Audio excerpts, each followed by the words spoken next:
This is a universe of attraction, not a universe of exclusion. When you see something you want and say yes to it, you offer a vibration about it and you summon it to you. But when you see something that you don't want and you shout no at it, you offer a vibration that calls it to you.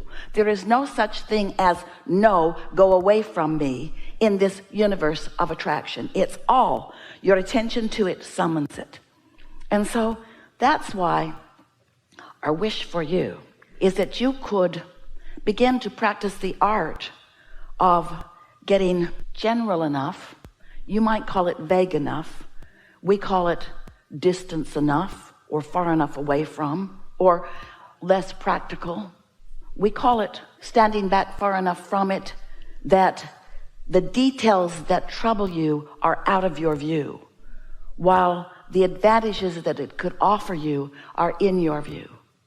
Because a distant thought that gives you no negative emotion is a powerful thought that is improving your future experience. But a specific practical thought that has you worried and staying up at night is a thought that doesn't have any advantage to you, but you think it does because you're digging into something. Esther bought a big house that sits on a hill in Utah. It's sort of in the ski area. Big house, and it has big things on top of it. It has a couple of turrets, looks like witches' hats. And it has a couple of bell towers. You're getting the picture. And on either end of it has big smokestacks that are artificial. No smoke, just stacks. And the smokestacks on one end of the house, they were never supported properly inside the structure of the house. And so they are blowing in the wind a little bit and causing a little structural damage to the roof a little bit and causing a little leak. And Esther has been thinking about them, but not very much until now. It is a sort of critical thing. So she called some people and they came and looked at it and they said, yikes. You need to deal with this fast. And it's a big thing. It's a big renovation. And it's going to call for some engineering. You're going to have to punch a hole in the house. You're going to have to bring cranes to the house. They're going to have to bring big cranes to the house. Those smokestacks are really far up.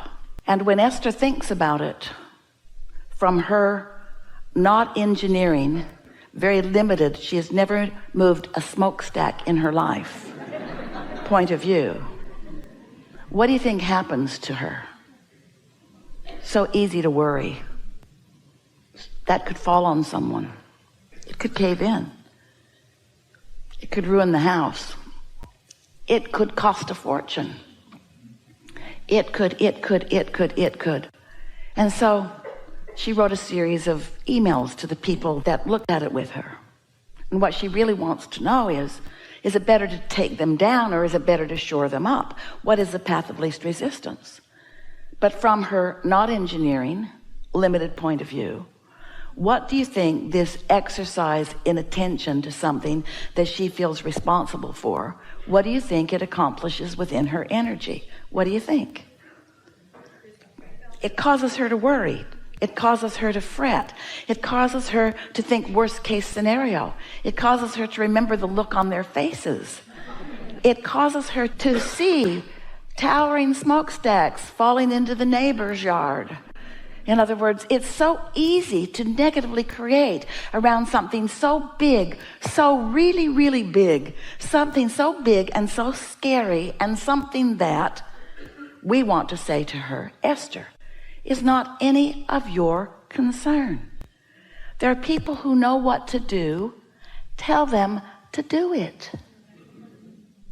So the conversation would go like this. If we were standing in Esther's physical shoes, see those smokestacks? Either take them down or make them stay. Whatever you think is best. I'll be back in 6 months. That's it. And then if Esther ever thinks of the house, she should think of the house as whole and beautiful and well, not smokestacks falling. You see what we're getting at? Something has made you and Esther believe that it's your job to get in the middle of everything, even things you don't understand. And you know what? Oh, we love you so much. You don't understand hardly anything. You don't understand the law of attraction. You don't understand electricity. You know how to flip the switches, that's about it.